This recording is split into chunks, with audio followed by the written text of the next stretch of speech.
everyone, I'm Kendra. I'm a 4th generation dairy farmer located in Texas in the United States, and I help get you your milk from teat to table. I am the baby of 4 girls, and I work for and on my parents' dairy farm that they started back in 1990. I was born and raised on the dairy farm, so dairy talk and dad jokes are what I do best. I plan to milk it for all it is worth.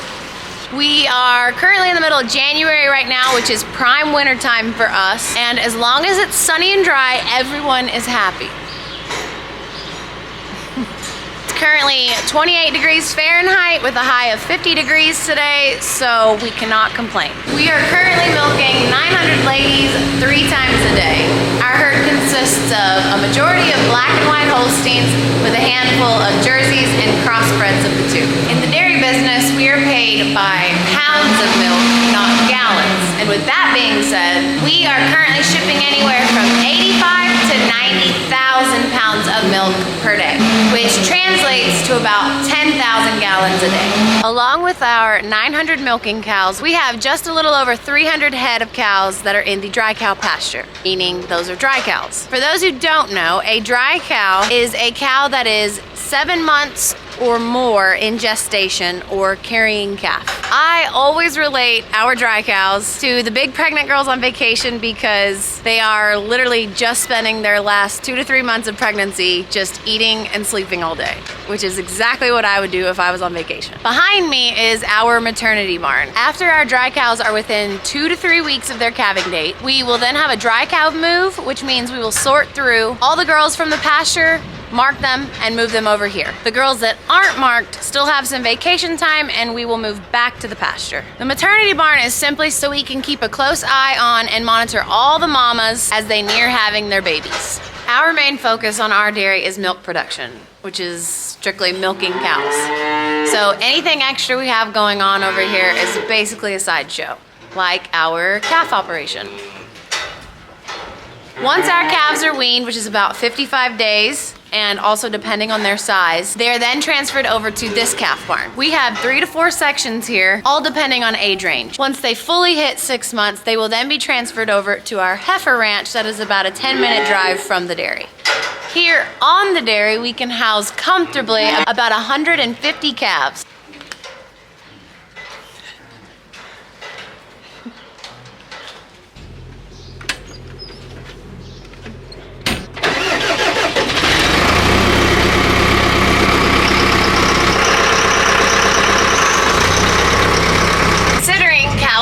Kids, my jobs on the dairy differ every day. I push up feed, what I am currently doing, oversee herd health, clean and fix water troughs, move cows, clean pens, haul hay, but what I probably manage best is with the shovel.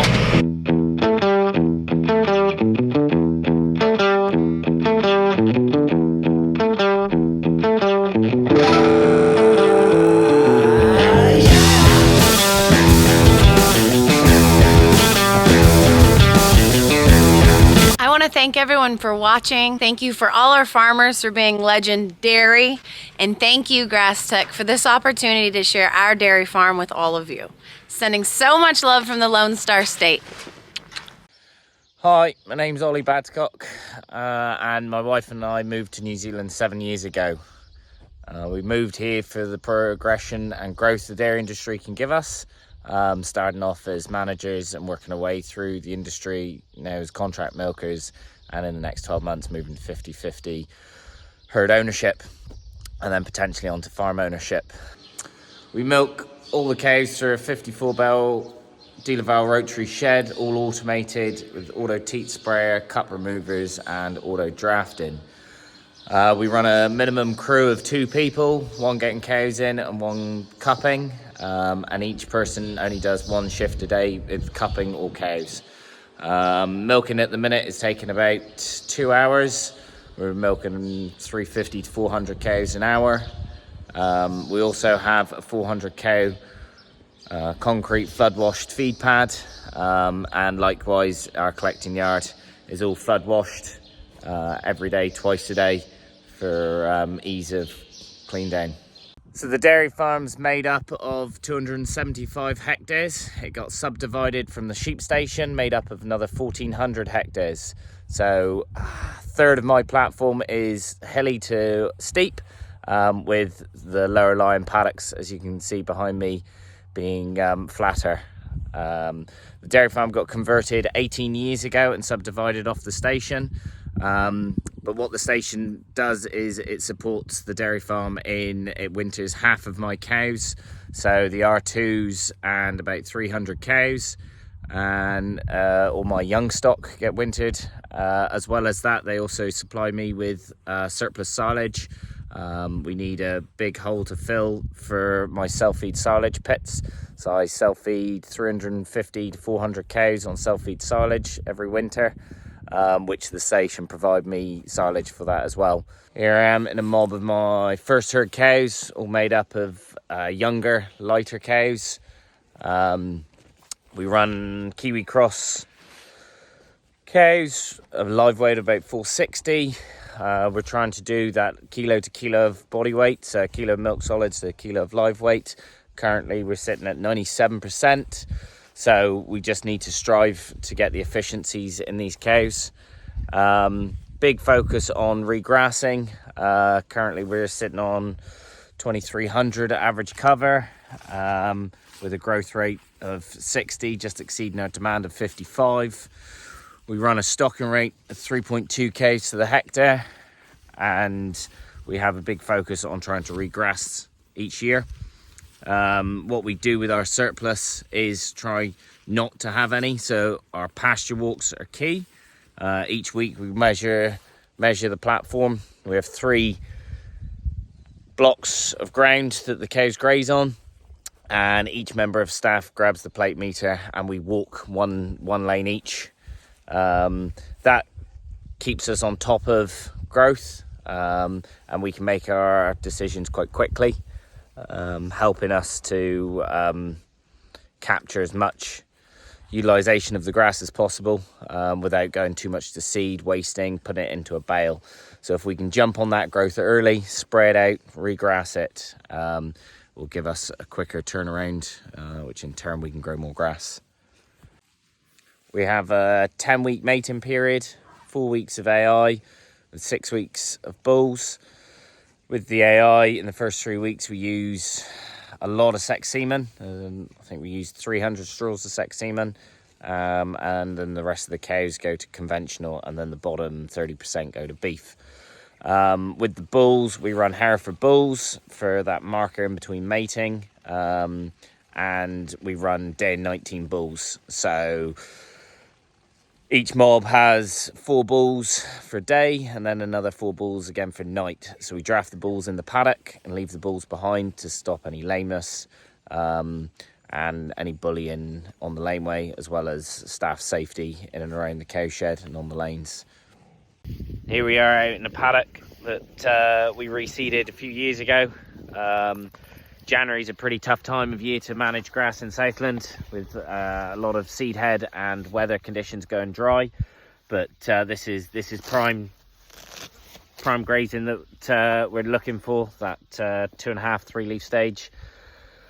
Pre-grazing covers are 2,800, 2,900, and we're currently sitting on a 24-day round.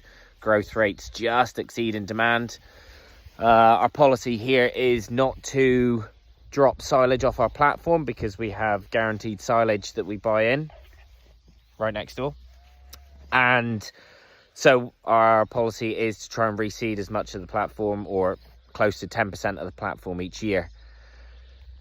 Currently we've done 9% of the platform this year. Been a really challenging spring, very wet through calving, and then prolonged through that balanced date period, holding cows on silage and up and in shed feeding. As many know, Southland, it's been a pretty tough season, but the growth rates are starting to pick up now, and it's starting to turn into a pretty decent second half of the year. To keep on top of our growth and our demand, we measure grass once a week. We split the farm into three blocks. And each member of staff grabs a plate meter, and we walk each lane they basically have a lane each all year, and then we can try and get a bit of consistency. It's also about teaching them how to measure grass and to monitor each week. Gives us a trigger point when we need to drop grass out off the rotation, whether we need to speed the rotation up, follow with the mower, go in front with the mower, drop meal out. One thing we do really put a lot of emphasis on is our weekly pasture walks, and teaching young staff how to allocate feed per cow per day, and working it back to our round lengths. Once we finish with our pasture walks, we then get our wedge together and everybody meet into the office. We work out a grazing plan for the week, morning and night paddocks for both the mobs and allocation. So it's more about team involvement around how we're allocating feed, where we're putting cows, everybody's understanding what fences we're putting up, who's getting what cows in, and that everybody understands and knows what's happening. It's the communication between where we're grazing, where we're going wrong, what we see as a good thing, so we can highlight on good residuals, trying to aim for that 15-50, and then understanding whether we need to start fixing a problem, or have we got another round that we can push it out before we need to spread out, regrass it. So having the team involved in a lot of our grazing decisions is pretty key, because grass is 90% of our diet, so we want to try and do as much as we can to encourage everybody what's good practice. G'day all, welcome back to another video from Dixie Park. Hope you all had a good Christmas and New Year. So we're now in January, so middle of summer, and carting all our hay in at the moment. So we ended up with about 1,200 bales of hay. So we're going to cart most of them into our sheds, and what we can't fit in sheds we'll probably look to sell about 300 or 400 bales. We will aim to make sure we do have 300 or 400 bales left over as well going into next season, just to make sure that if next season's really dry and we don't get any hay, we've still got some on hand. So pretty happy with how the hay turned out. We've got all these baled up. So these are the vetch and ryegrass, vetch and oats, sorry. Pretty happy. Still got some nice bit of colour in it. Haven't got it tested yet. We'll aim to do that pretty soon. But these will mainly be used during the winter and months, mixed with some silage while we've still got plenty of grass, so just to add some roughage to the diet. So yeah, hopefully you enjoy the next sort of update for this month. Got a little bit going on with projects and just general stuff that happens in summer, fair bit of feeding and drying off, etc. So yeah, enjoy the video. So January for us brings dry off. So first lot of dry cows are on the platform now, so we're just running through dry cowing them. So we've got normally like mobs of 50 to 60 each time, and we use a blanket dry cow program, Kiwicross dry cow and U-seal behind. We don't do any selective dry cow. We tried it for a couple of years when we used to herd test, but our cell count actually went up, so we didn't really find much success with it. So we've gone back to blanket dry cow, and there's no regulations, I guess, here in Australia about using selective dry cow yet. So for the moment, doing blanket works really well for us. We got sort of average cell count of 70 or 80,000 for the season, so works pretty well. But yeah, first mob this morning, and then from now on there'll be sort of another 60 every week from now on. So today we're teat sealing all our heifers before calving. So we've got Zoe, Chelsea and Tom here from our local vet practice. So what we do is run them up through the race into this Kiwicross. while we're at it, we're giving them their vaccinations for calving as well, which is Bovillus and Salmonella, and Rotavirus Corona. And we're also giving them a fly drench because the flies are pretty bad. And then what we'll do is put some chains around the leash just to hold them tight so it's nice and safe. And then we'll infuse the teat seal into the teats. I'll let the girls here explain why we do it, and we'll give a bit of a close-up as to how it works. So, if I can get me right in here. thing. So essentially the teat seal is preventing mastitis from developing. We wipe the end of the teat orifice with a metho swab to try and keep it nice and clean. Take the lid off our tube and introduce it into the orifice and make sure it's at the end of the teat. So yeah, it essentially just forms a seal at the end of the teat orifice. So it prevents any bacteria getting in the lead up to calving, and hopefully prevents them getting mastitis. So yeah, we've been doing it now for, I don't know, 6 or 7 years. We did drop it for 1 year, and our mastitis in our young stud in our heifers did lift after calving, so we went back to doing it.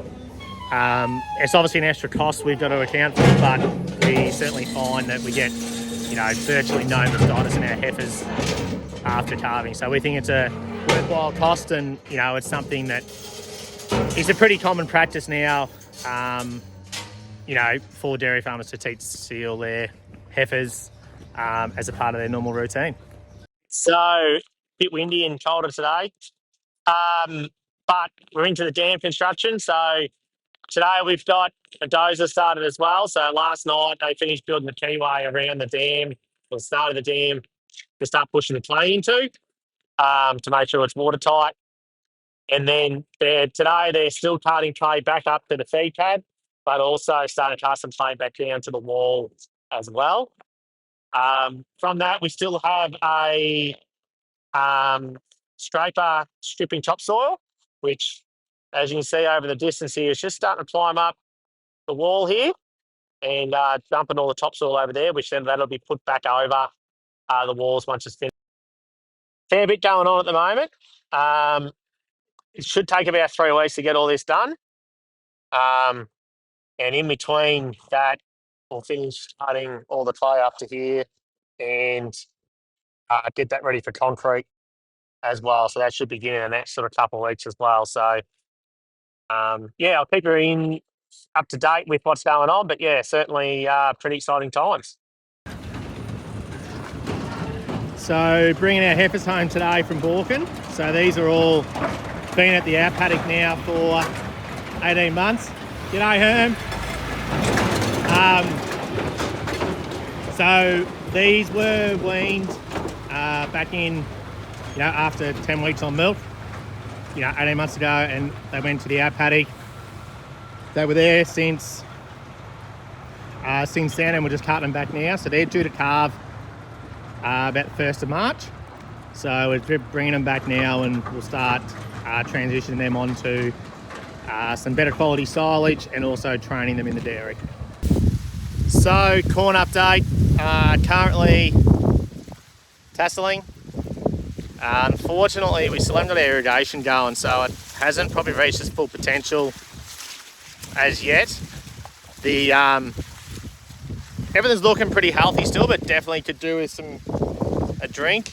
If we look down here, starting to get a few dead leaves. So yeah, definitely could do with some water. So hopefully we'll have, I've said it a few times now, hopefully we'll have the bloody pump going next week, and we can get some water on.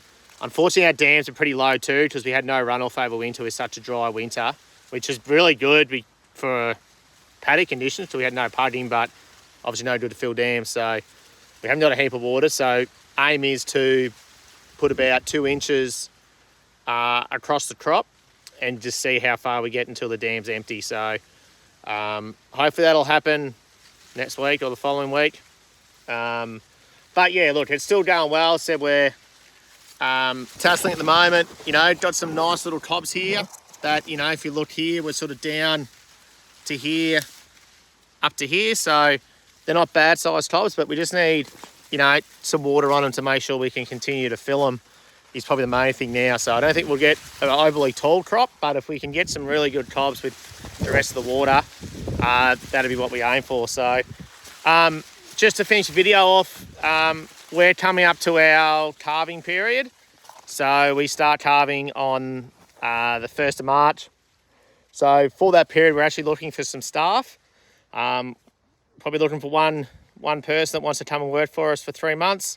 You know, would love to have someone come into the team that's, you know, got some dairy experience and really wants to learn how it works here in Australia. And we're also looking for a full-time staff member as well. I've had one staff member that's given notice.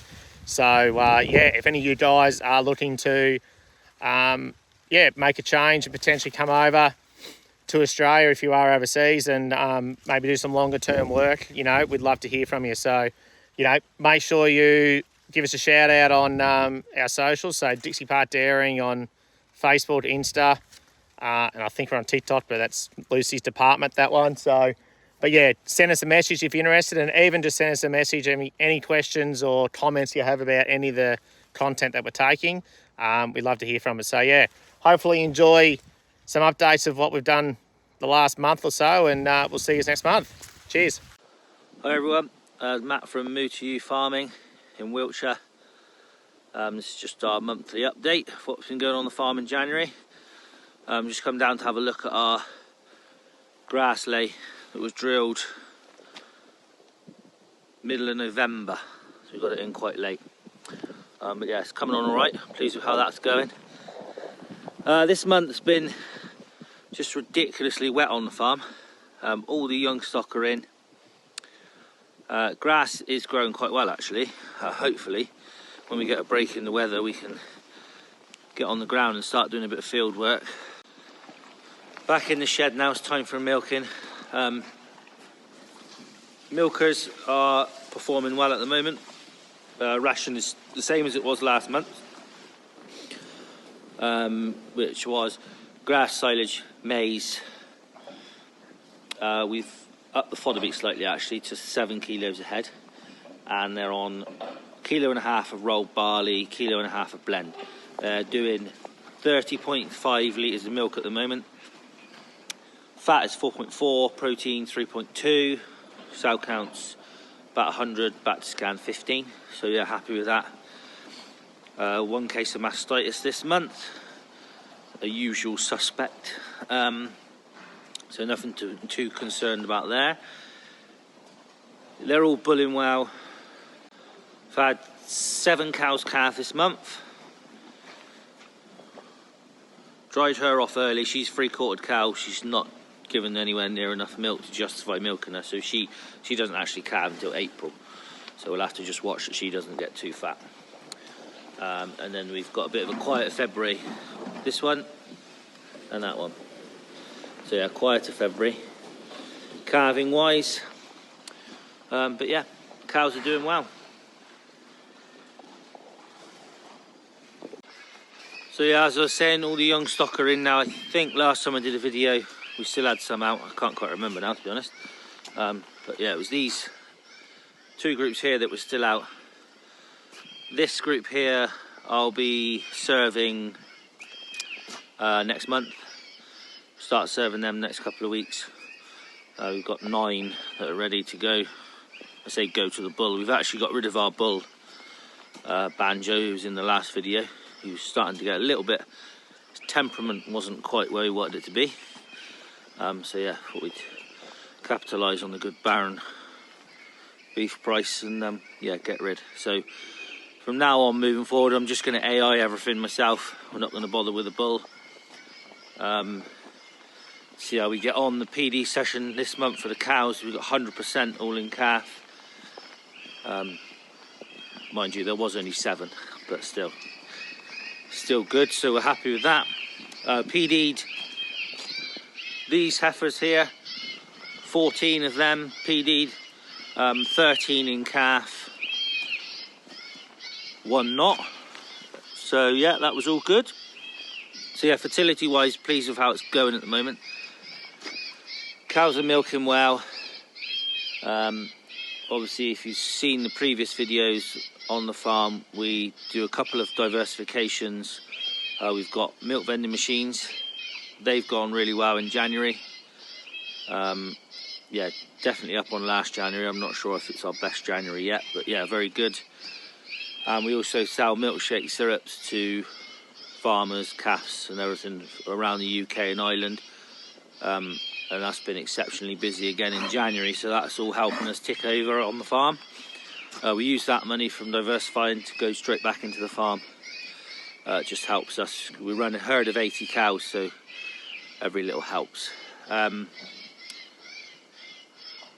news now. We got shut down with TB for I think it's the first time in 6 or 7 years on this farm. Obviously, we've only been here 2.5 years. So yeah, we've been open ever since we took the farm on. So yeah, shut down with TB. We have one reactor, which is one of those things. Obviously, lots of people in the industry in that boat at the moment. So she's being collected on Monday, and then we'll book another test and see how it goes. Not looking forward to it now, really. I think we might be stuck on the TB train for quite some time, but yeah. Difficult month January's proved to be for us on the farm, but yeah, with a few positives mixed into it. Yeah, other than that, not much happening really. We're just desperate for it to dry out a bit so we can start going on some field work. I'm hoping for weather dependent sort of mid to late February turnout during the day. I think I might be being a bit optimistic with that, but we are quite tight on food this year, which is my fault, but we live and learn. And yeah, that's about it from us guys this month. Hope everyone's well and keep battling on. Thank you. G'day everyone and welcome back. Cows are all milked for this morning. I'm just shifting them through to their next paddock. It's a nice summer's day though. Too nice though, however. We haven't had any decent rain since before Christmas now, and things are starting to brown off pretty bad. We are in pretty much a drought, which isn't too uncommon for this time of the year. We are in the middle of summer. I have fed a couple of silage bales out. The lack of rain's definitely helped contribute to it, but it has just been so windy around here, which is a little bit unusual. We don't get the wind like this quite so late or early into the year.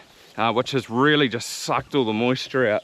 There's nothing on the long range forecast, so it's a little bit worrying. You can sort of see from up here how brown it's looking now. The only real green patches around are either weeds or the maize over there, which is actually looking pretty good still. I am pregnancy scanning next week, so once we get the results back from that, I might start offloading some cows just to make it a little bit easier on the ones I have. But January is typically a quieter month on farm for us, whether we are getting over Christmas and the New Year's, we're having holidays ourselves, and there's just not a lot happening. Although for me, I just recollared my cows and I have put halter collars on.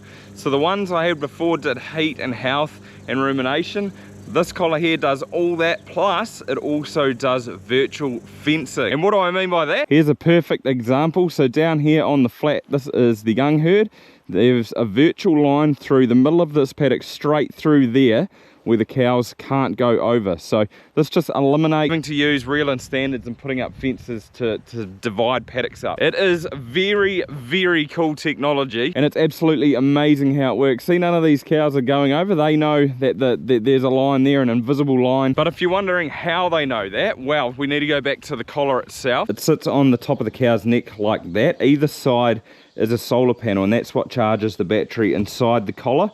There's also a light here, so if the cow was to come on heat, that would flash so you'd know which one it was. And then the cow needs to learn cues. There's 3 types of cues, and that's what lets it know if it's getting close to that invisible line. There's a vibration cue, so this will vibrate on the neck. There's also a sound cue, and on either side of the collar there are little speakers. There's one on that side, there's also one on that side. So if I was walking up to it, it would start to vibrate and it would try and turn me away. So one of the speakers on one side, if it wanted to turn the cow that way, the speaker on this ear would make a sound, and it would go beep, beep, beep like a backing camera, and as you progressively get closer and closer to that line, it would speed up. So it would go beep, beep, beep, beep, beep, beep, beep, beep, beep, beep, beep, beep.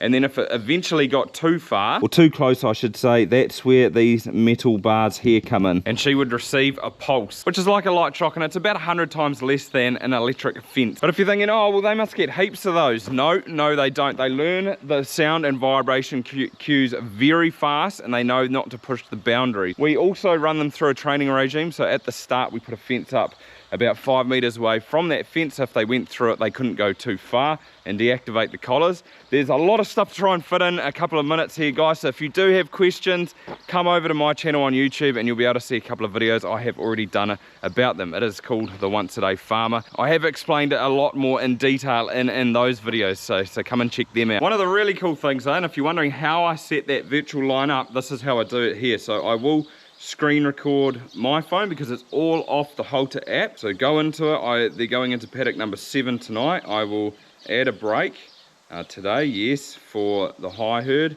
Assign that mob, add previous, because they have been in there before. I'm going to select this break here, apply one break, boom, and it's there. So save, and it's all set to go now for this afternoon. Now, if you thought that was pretty cool, I'll show you something cool. I've just fed out for the cows to come onto the feed pad for this afternoon. Now I'm going to shift them, but the cool thing is that I'm going to do it on my phone. So watch this. So I'm going to go into the high mob here. I'm going to go drop break, shift out of paddock, next, choose which gate I want them to go through, next, hold to drop. So that is going to take 3 minutes for the command to go through, and then the fence around the gateway, or the virtual fence around the gateway, will drop and they will come out. The virtual gate has just dropped.